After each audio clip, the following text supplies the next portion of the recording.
llegar a ustedes. Por eso me parece importante que Roberto, ahora con estas charlas, se les va a hacer mucho más cercano en lo que les va a explicar acerca de la fe.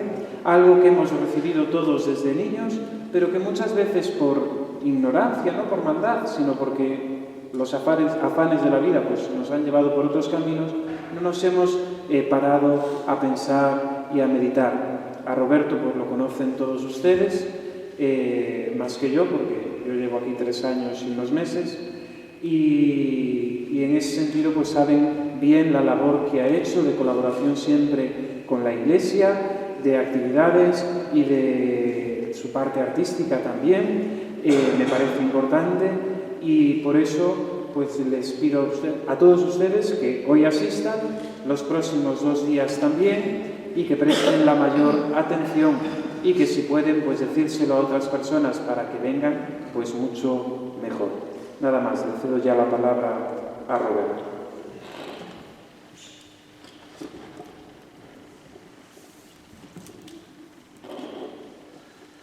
Muy bien, muchas gracias, Padre José Manuel. Buenos días a todos. Como estamos en familia y somos todos amigos, me vais a permitir que al inicio de esta charla primera os diga que ayer estuve en un convento de clausura dándole esta charla, volveré el sábado que viene si Dios quiere, y las monjas me decían, y mañana va a ir gente a la charla. Y yo decía, hermanas, ustedes que no conocen a Ronaldo, si viniera Ronaldo a dar una charla, esta iglesia estaría llena, pero vamos a hablar de la fe. Y parece, ¿verdad?, que eso lo tenemos sabido. Y yo cuando preparaba esta charla para mi familia y para mí, me daba cuenta de la cantidad de cosas que ignoraba. Mire, la educación y el estudio religioso no es para niños. No se acaba con la primera comunión. Y deberíamos de tomar conciencia que la educación religiosa nos compete a todos, a unos de una manera, porque 5 años estudiando 14 asignaturas trimestrales y examinándote como un párvulo es duro, se lo garantizo. Pero aprendes muchísimo a profundizar todavía más en esas cosas que se quedaron ahí como un poco colgando, o aquello que no entendíamos. Y esto es un poco la labor que quiero hacer, ¿no? Agradecer, como no, a los padres de la fraternidad que me hayan permitido estas charlas. Todo ha pasado por el tamiz de la Iglesia, y decirles que lo importante no soy yo, sino lo que les voy a decir, pero no porque lo diga yo, sino porque lo dice la Iglesia. Me voy a limitar, se lo garantizo, a decirles lo que la Iglesia ha dicho sobre la fe desde siempre. Ya verán la cantidad de cosas que nos van a sonar nuevas, y algunas hasta diciendo, si esto yo recuerdo cuando era pequeño que lo conocía así. Así que sin más preámbulos, si les parece, porque quiero ser muy puntual al finalizar. Se me olvidaba una cosa antes de empezar. He visto algunas personas que han sacado un blog y un bolígrafo para apuntar ideas. Miren, pueden apuntar las ideas que ustedes quieran. No obstante, si alguna persona quiere recibir esta charla por correo electrónico, por correo ordinario, al final, lo único que tiene que hacer es dejar su correo electrónico al final de la charla y con mucho gusto se la pasaré. O sea que no hay necesidad de ir reteniendo todo en la cabeza, porque ya verán la cantidad de información que les voy a verter. Por lo tanto, si alguno luego lo quiere recibir para, asimilarlo en casa, desarrollarlo personalmente, etcétera, etcétera, pues lo va a poder tener si lo desea. Bueno, sin más preámbulo digo que empezamos. La charla se titulaba no solo hablemos de la fe, sino en su origen se titulaba hablemos de la virtud de la fe. Así que antes de hablar de la fe, tenemos que tener todos perfectamente claro qué es eso de la virtud y qué es ser una persona virtuosa. ¿Qué es la virtud? Miren, una definición muy simple. Se llama virtud a una disposición habitual del alma que nos inclina a obrar bien. O dicho de una forma más breve, se llama virtud al hábito de obrar bien. Es decir, la virtud es una costumbre buena que nos da la actitud o inclinación a proceder en todo rectamente. Esto es, conforme al orden establecido por Dios. Obrar rectamente no es obrar según yo creo, es obrar según Dios me dice. Por lo tanto, ya tenemos una primera idea que conviene no dejar así como de pasar. La virtud no es un acto, no es algo transitorio, sino una cualidad, una inclinación permanente, y subrayo la palabra, permanente, que nos lleva a hacer lo que es grato a Dios y aún lo que le es agradable.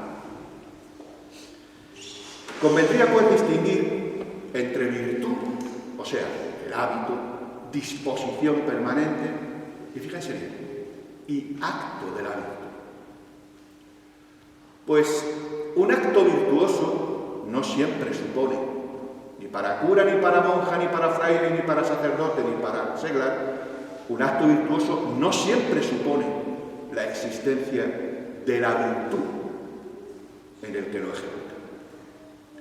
Porque puede ser un acto aislado, eso es un acto virtuoso, un acto aislado, transitorio. Como también puede suceder, esto es importantísimo, que un alma posea una virtud y no tenga ocasión para ejercitarla y producir actos de virtud. Voy a poner un ejemplo que a todos nos incumbe. Miren, ejercer la virtud, qué sé yo, de la paciencia. Pues ejercer la paciencia en un momento determinado, por ejemplo, en casa, con sus maridos, o yo con mi mujer, o con mis hijos, en el trabajo. Esto no indica que yo tenga esa virtud de la paciencia, porque normalmente, habitualmente, siempre estoy quejándome o desesperándome. Y esto cotidianamente, en todas las situaciones cotidianas. Por lo tanto, el hecho de que yo tenga en un momento dado paciencia por algo o por alguien no significa que tenga la virtud de la paciencia. Significa que he hecho un acto de virtud porque en un momento dado he tenido paciencia. Pero la virtud no es eso. Como ven, esta idea está clara. Espero que la tengan clara. Una cosa es virtud y otra acto virtuoso. Una es permanente y la otra es circunstancial.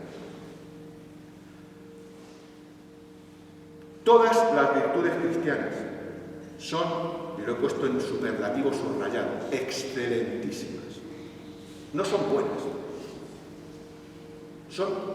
No son excelentes, son excelentísimas. Por eso habría que insistir con las personas que nos conocen, con las que hablamos, con las que nos preguntan, en que la fe cristiana aporta bondad al mundo.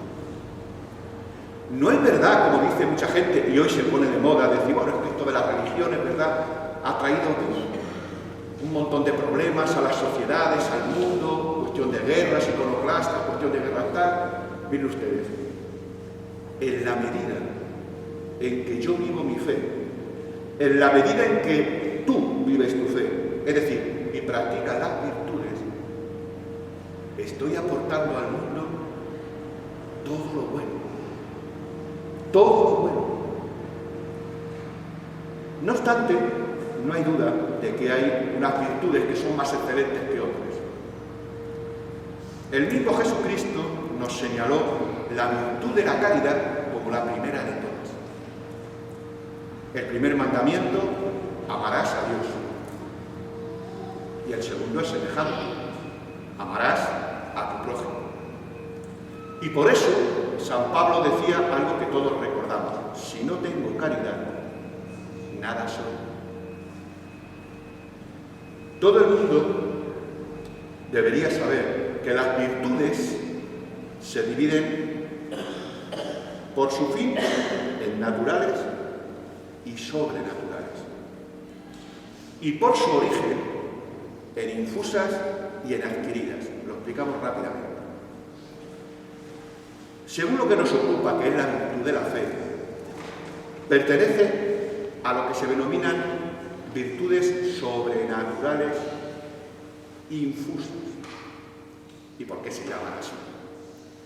Porque Dios las infunde en el alma por medio del bautismo y demás sacramentos. Y fíjense bien, sin que haya cooperación por nuestra parte. Por eso se llaman sobrenaturales, porque de ninguna manera podemos nosotros adquirirlas por medio de nuestros actos.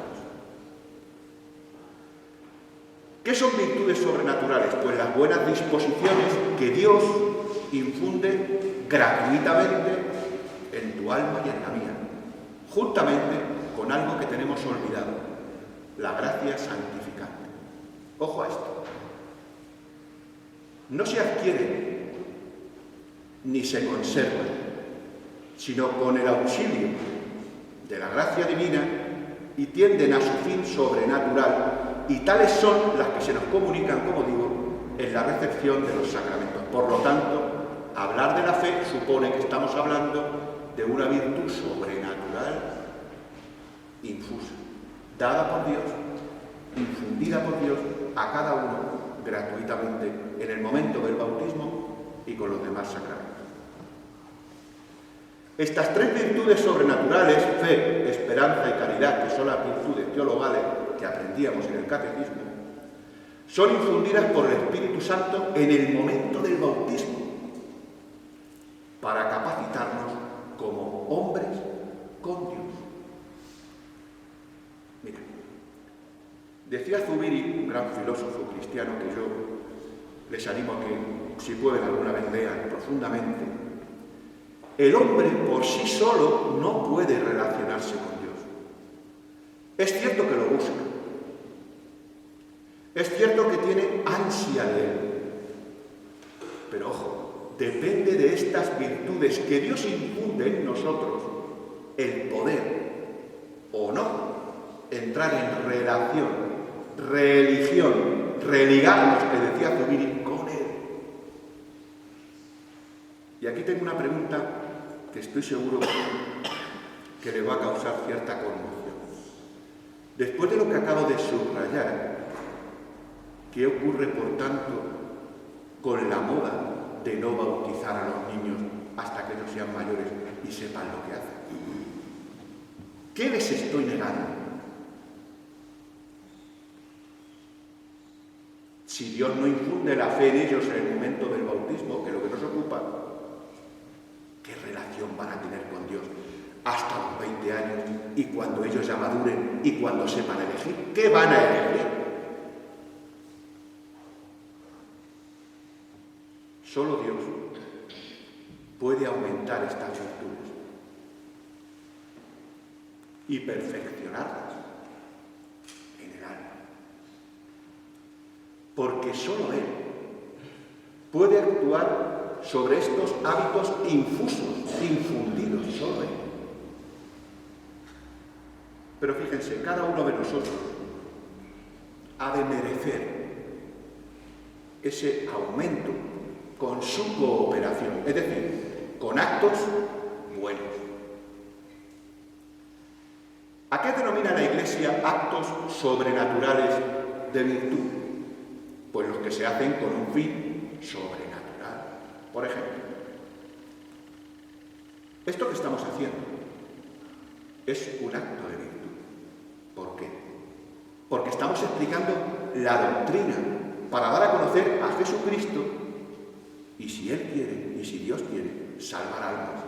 Pero esto que estás hoy escuchando tú lo llevarás a otros lugares que no hayan podido venir o simplemente que no crean en todo esto.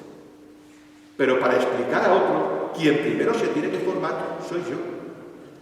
Cuando don Antonio Cañizares me propuso irme a hacer aquí los 5 años de teología, cuando yo tenía perfectamente mi vida hecha, mi profesión perfectamente, mi familia todo tal, ¿cómo me iba a meter yo de 5 a 9 en una facultad de teología a estudiar? Pero él me hizo comprender que cuando hablara de la Iglesia, cuando hablara de Dios, no podía opinar, sino que tenía que conocer. Y para eso tenía que estudiar.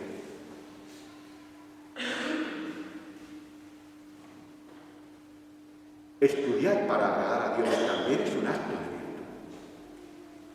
Ahora que estamos en Cuaresma, ayunar y abstenerse de comer carne, esto también es un acto de virtud. Son actos buenos que a Dios agradan y que nosotros vamos mereciendo que Dios vaya infundiendo en nosotros su gracia cada vez más. Solamente las virtudes sobrenaturales son meritorias para después de la muerte, porque solo ellas tienen a Dios por fin. Una pregunta que seguro que a más de uno le interpela en este momento: ¿cómo se adquieren, cómo se aumentan o cómo se pierden las virtudes? Pues mire, las virtudes teologales, lo hemos dicho, no pueden ser adquiridas porque exceden a la capacidad del ser humano, sino que las infunde Dios al mismo tiempo que la gracia santificante bautismal. Vuelvo a repetir.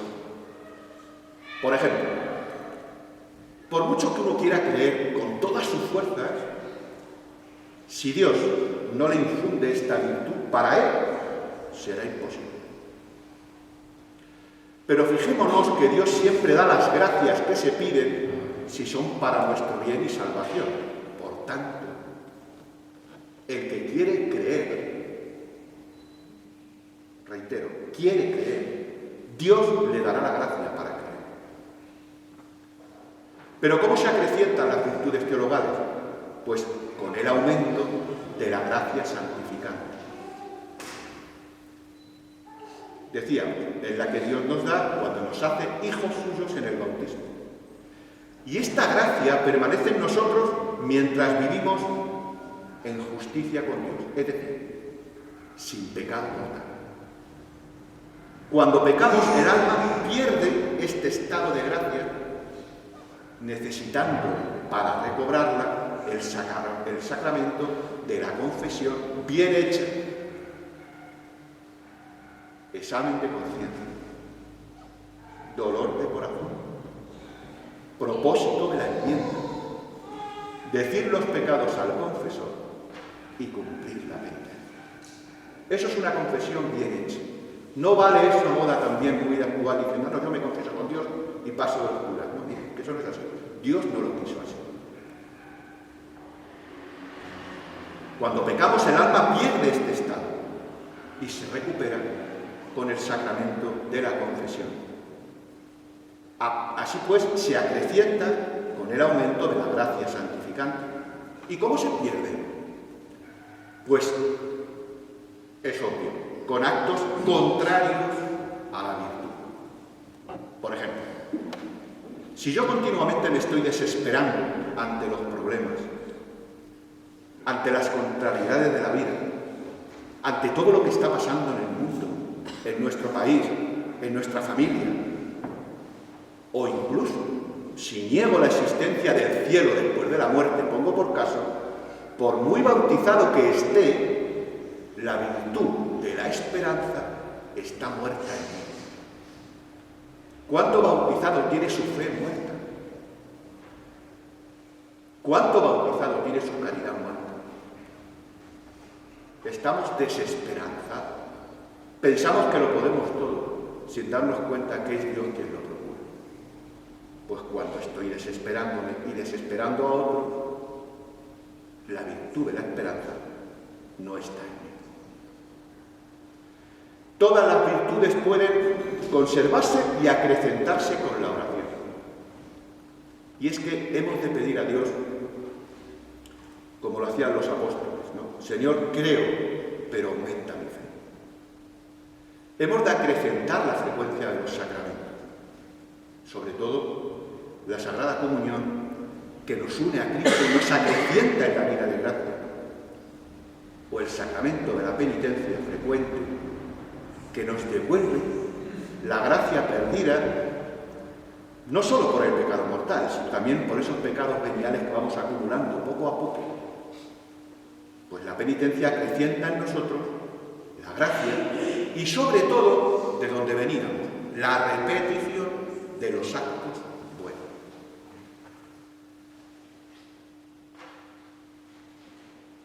Espero que esto os haya quedado un poco claro y que yo me haya explicado convenientemente porque es el pórtico para entender ahora por qué tenemos que hablar de la virtud de la fe. Una vez que sabemos que es una de las virtudes teologales y en qué consiste. ¿Qué significa fe en general? Rápido.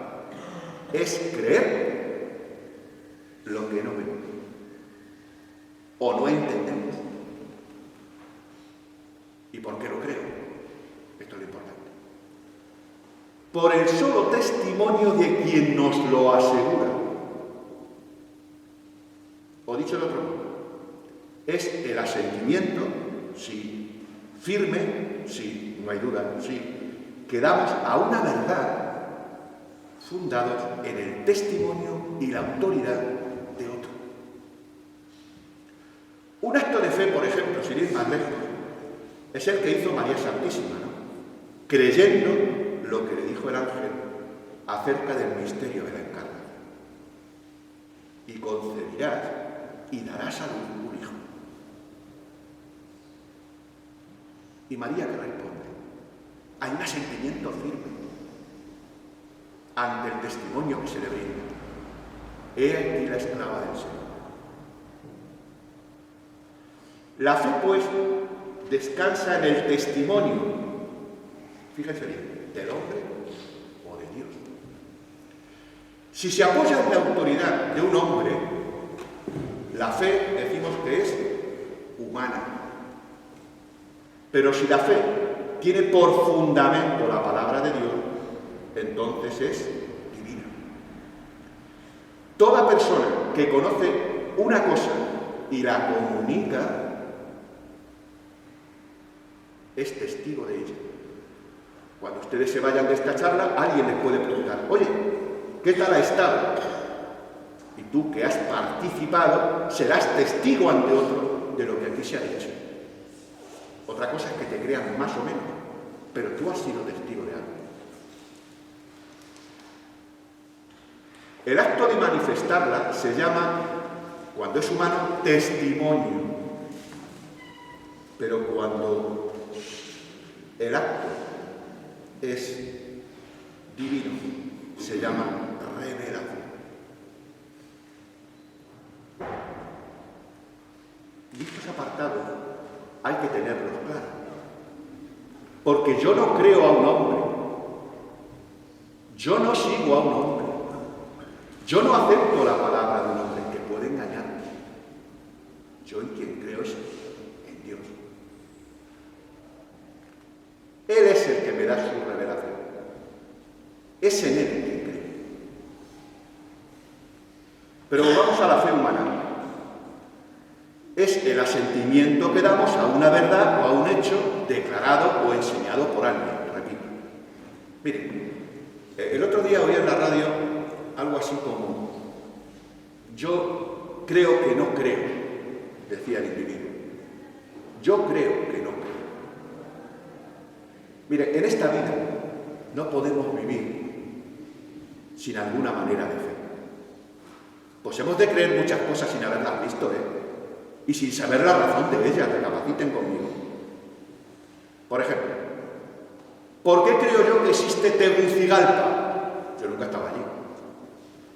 Porque la geografía me dice que ahí anda. Pero yo no lo he constatado. No nos fiamos ninguno del médico cuando vamos a él. Doctor, que me duele aquí. El médico me dice: así, no se preocupe, esto es por esto, tómese estas pastillas y punto. Y nosotros no le decimos: ¿está usted seguro? ¿Usted ha estudiado esto? Oiga, mire usted que es mi cuerpo serrano, que quiero mucho, pero, a ver, no. Nosotros creemos, primero, su testimonio, su preparación. Anda, que como fuera el último de la facultad o no fuera a clase, lo llamamos claro. Siempre esperamos que sea el número uno de la promoción. Y que sepa realmente lo que me pasa. Y que la aplicación que me está dando sea la idónea. Luego estoy haciendo un acto de fe con él. ¿Cuántas cosas de la historia asumimos sin haberlas visto? Yo me acuerdo cuando estudiábamos filosofía ya allí, ¿verdad? Y estudiábamos a Platón, a Aristóteles y todos estos grandes filósofos. Oiga, y la mayoría no sabíamos ni dónde habían nacido, ni por qué, ni tal. Teníamos sus obras ahí, recopiladas en una parte del tiempo, pero... Mire, históricamente de Jesucristo sabemos muchísimo más que muchas cosas que estudiamos a diario. Sabemos dónde nació, en qué época, quién fue su madre, cómo se llamaba su padre, qué hizo. Pero mucho más de muchos autores que hemos estudiado, de los que sabemos más bien poco. Repito, esta fe humana es necesaria para la vida. Pues reconozcan conmigo que en ella descansa casi todo nuestro conocimiento histórico, geográfico, científico. Oiga, que viene un meteorito, que ahora resulta que no sé qué. Bueno, pues puedo creer o no al científico, pero estoy haciendo un acto de fe, porque yo no he cogido el catalejo y me he puesto a ver por dónde viene. Y no digamos, si vamos al panadero, oiga, nadie sale con la barra de pan debajo del brazo diciendo, ahora me voy al laboratorio para que le hagan un EUNES y vean que no está envenenada la barra. Me fío. El testimonio humano, debidamente autorizado, da una certeza moral de lo que se dice o se manifiesta. ¿De qué depende la autoridad del testigo que está hablando? Pues depende de la actitud que tiene para ser creído, y esta creencia depende de su conocimiento y de su veracidad. Últimamente lo estamos viendo continuamente en la tele. Cosas que se dicen y dicen, yo no le creo. Este dice verdad. No, este dice mentira. Es decir, la fe humana la estamos usando a diario, en todo. Por su parte, la fe divina, créanme, tiene un campo extensísimo y puede considerarse bajo múltiples aspectos. Solamente voy a limitar a lo siguiente. Escuchen lo que dice el Concilio Vaticano y verán cómo ahora estas palabras del Concilio Vaticano les va a sonar después del pórtico que acabamos de hacer. Dice el Concilio: la virtud es un hábito sobrenatural, por el cual, mediante la gracia, creemos ser verdadero todo lo que Dios ha revelado. Dice todo, no dice parte, algunas cosas. Todo lo que Dios ha revelado.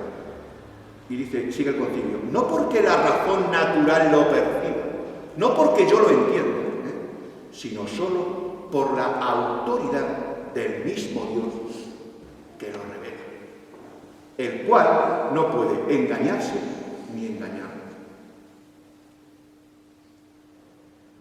Lo acabamos de escuchar. Se da mediante la gracia, claro.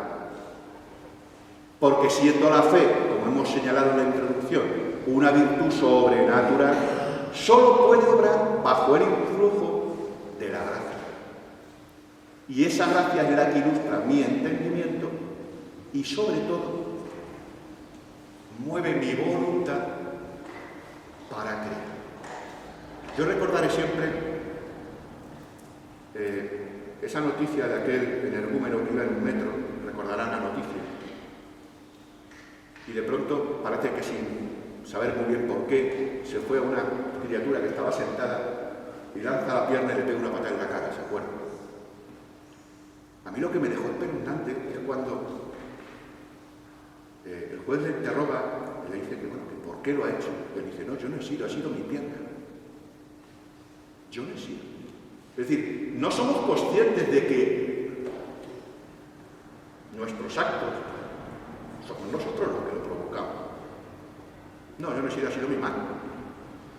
Ustedes saben que yo me he pasado 38 años dando clase a adolescentes en el instituto y lo que más era esto, cuando hablaba con ellos de algunas cuestiones de este tipo, o de otras, o de arte, o de música, que es lo mío, principalmente, pues decían, no, es que yo no... Es decir, no eran conscientes de que todos sus actos eran producidos por ellos, para bien o para mal. La fe puede considerarse, dice Santo Tomás, desde 3 puntos de vista, fíjense. ¿Cómo actúa la fe en nosotros? El entendimiento, la voluntad y la gracia de Dios. Creer, dice Santo Tomás, es acto del entendimiento que asiente, sí, a la verdad revelada por el imperio de la voluntad a la cual mueve Dios con su gracia. Por tanto, la revelación ilumina nuestra inteligencia y la gracia mueve nuestra voluntad para aceptarla como verdadera. Luego, aquí no existe la fe del carbonero. Sí creo y no entiendo nada, pero creo. No siento. Miren, el Catecismo de la Iglesia Católica señala lo siguiente. La fe, leo textualmente, la fe es ante todo una adhesión personal del hombre a Dios. Es al mismo tiempo e inseparablemente el asentimiento libre a toda la verdad que Dios ha revelado. ¿Está claro? La fe no es creer en algo, sino en alguien. Y este alguien es Dios mismo.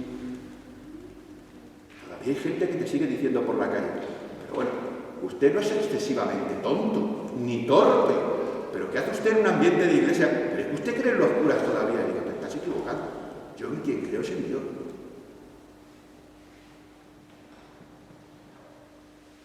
Por tanto, es Dios mismo, es ese alguien. Y como creo en Él, creo en lo que me dice, en todo lo que Él me ha revelado.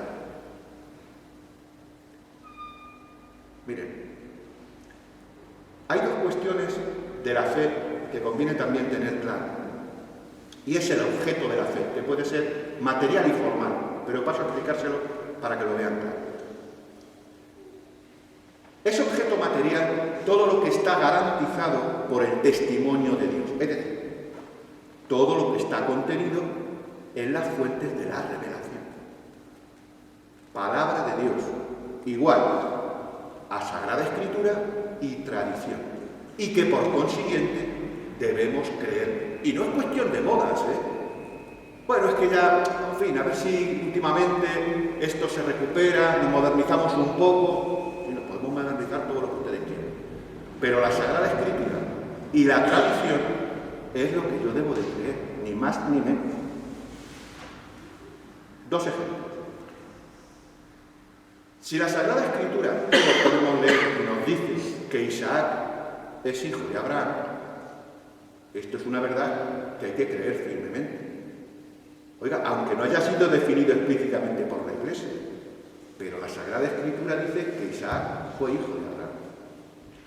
Pero por otro lado, si la tradición de la Iglesia nos dice que Jesucristo instituyó el sacramento de la penitencia, cuando les dice aquello de cuando perdonéis los pecados serán perdonados y a quien se los retengáis le serán retenidos, oiga, no solamente por lo que la Sagrada Escritura dice, sino que la propia tradición también está hablando. Les recuerdo que el dogma de la Inmaculada Concepción siglos antes, y además en Toledo, y además con las concepcionistas franciscanas, antes de que la Iglesia lo hiciera explícito como tal dogma, el pueblo fiel ya hablaba de la Inmaculada Concepción y ya creía en ello. La tradición es recogida por la Iglesia, y no viene en ningún texto de la Biblia, pero la tradición de la Iglesia lo asume como propio, la Iglesia lo da como dogma, y yo lo debo de creer. Terminamos. Así que habrá que tener cuidado, porque nuestra fe no se fundamenta solo en la Sagrada Escritura como los protestantes, sino que nuestra fe se fundamenta en la Sagrada Escritura junto con la tradición de la Iglesia. ¿Por qué creemos?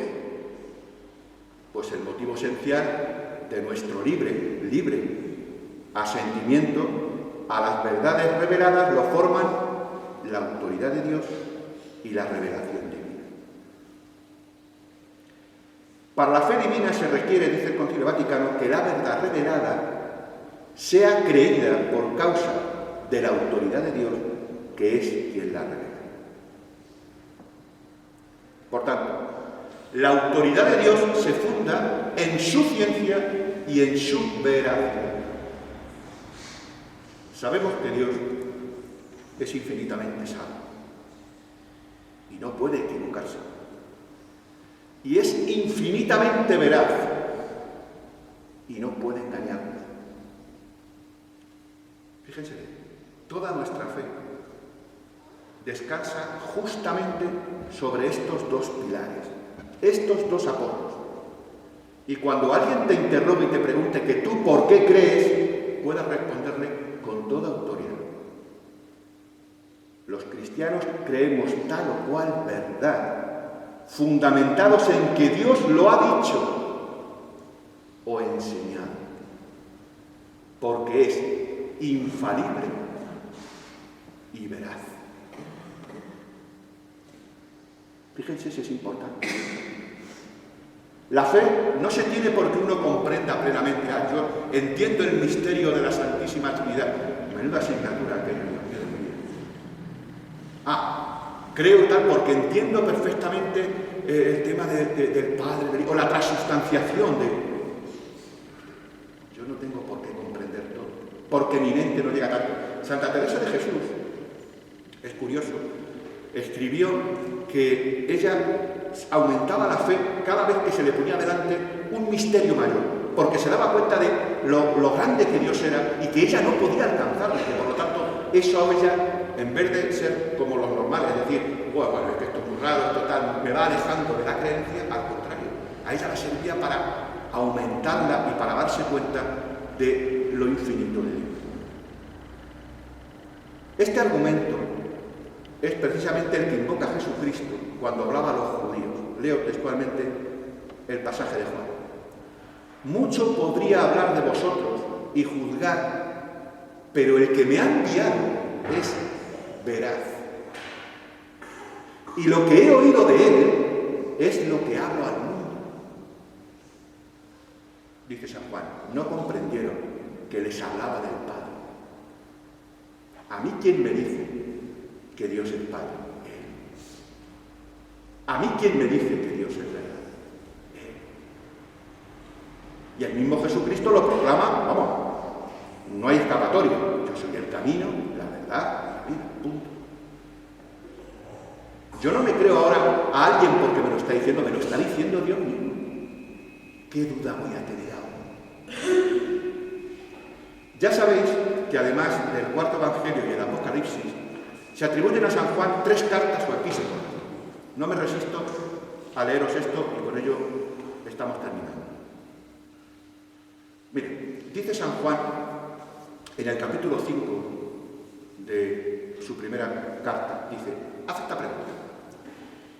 ¿Quién es el que vence al mundo sino el que cree que Jesús es el Hijo de Dios? ¿Qué nos está indicando esto? Que el cristiano vence al mundo no con pancartas, no con voces, no con reivindicaciones de no sé qué. El cristiano vence al mundo, escribe San Juan, por su fe. Continúa. Este es el que vino con agua y con sangre, Jesucristo. No solamente con el agua, sino con el agua y con la sangre. Y es el Espíritu quien da testimonio. Fíjense las palabras ahora cómo afloran de lo que hemos estado hablando. Porque el Espíritu es la verdad. Pues 3, dice San Juan, son los que dan testimonio en el cielo. El Padre, el Verbo y el Espíritu Santo. Y estos 3 son uno. Y 3 son los que dan testimonio en la tierra. El Espíritu, el agua y la sangre. Y los 3 convergen en lo mismo. O sea, lo que se nos dice es que la sangre y el agua, unidos al Espíritu, dan testimonio en favor de la misión de Jesucristo. Y termina el apóstol diciendo, si aceptamos el testimonio de los hombres, mayor es el testimonio de Dios. Estoy leyendo textualmente lo que dice San Juan, que ha testimoniado acerca de su Hijo. Este es mi Hijo, el amado. Quien cree en el Hijo de Dios posee el testimonio dentro de sí. Quien no cree a Dios, ojo a esto, quien no cree a Dios le hace mentiroso, porque no ha creído en el testimonio que Dios ha dado acerca de su Hijo. O sea, la vida eterna es la vida de Dios dada al creyente, al que cree en Él. Y ese capítulo cierra con estas palabras. Quien tiene al Hijo, tiene la vida. Quien no tiene al Hijo de Dios, no tiene la vida. Os he escrito estas cosas a los que creéis en el nombre del Hijo de Dios, para que os deis cuenta de que tenéis vida eterna.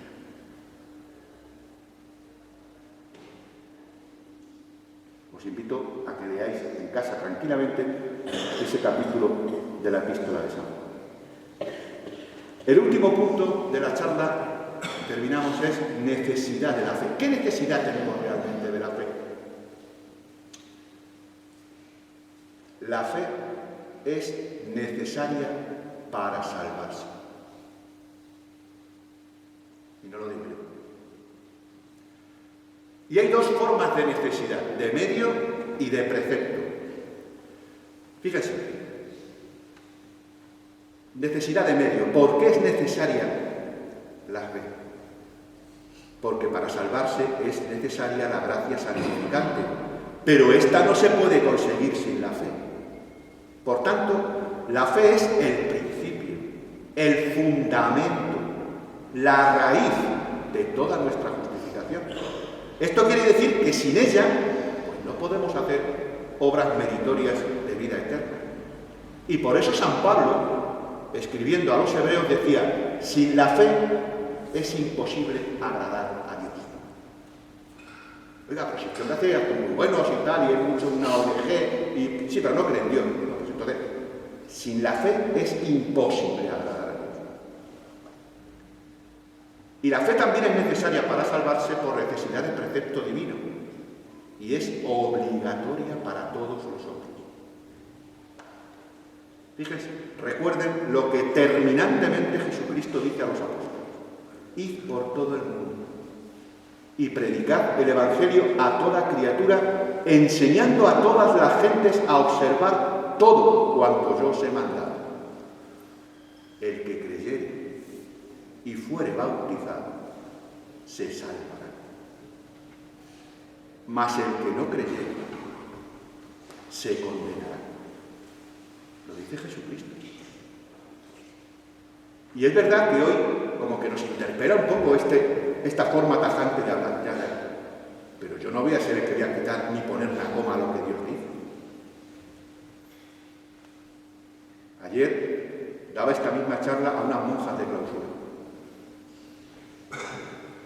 Y al finalizar esto, una de las hermanas me dijo: bueno, pero Dios es misericordioso. Hombre, ¿cómo acogerá a todo el mundo?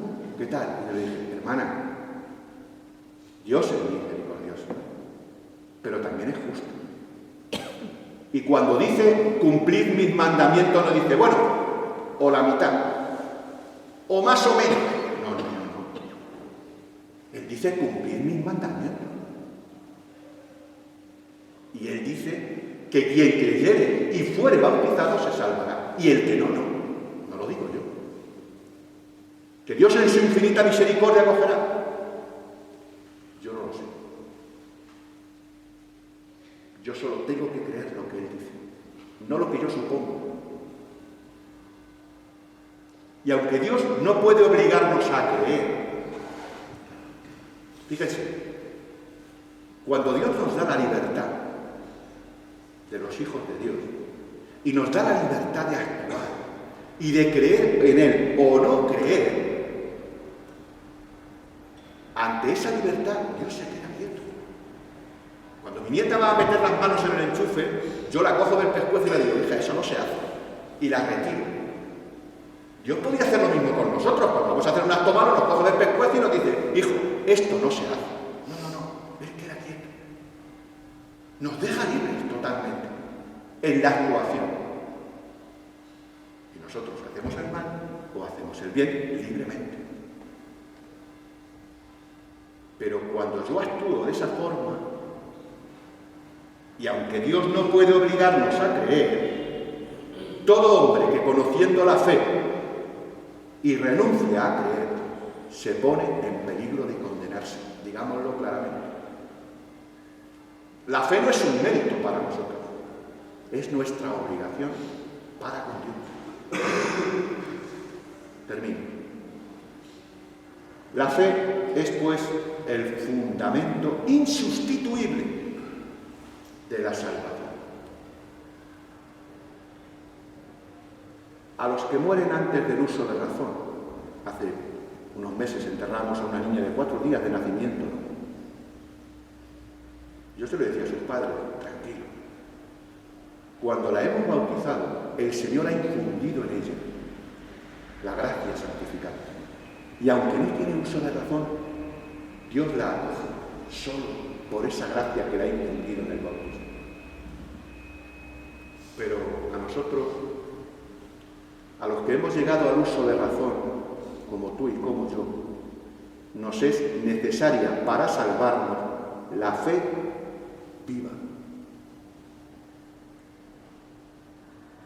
Y de esto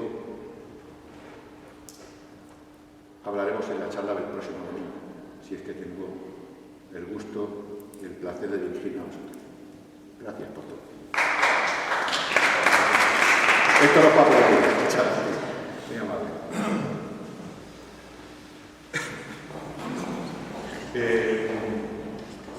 Insisto, si queréis dejar algún papelito o algo para que os mande la charla para que la tengáis y le podáis dar, no hay ningún problema.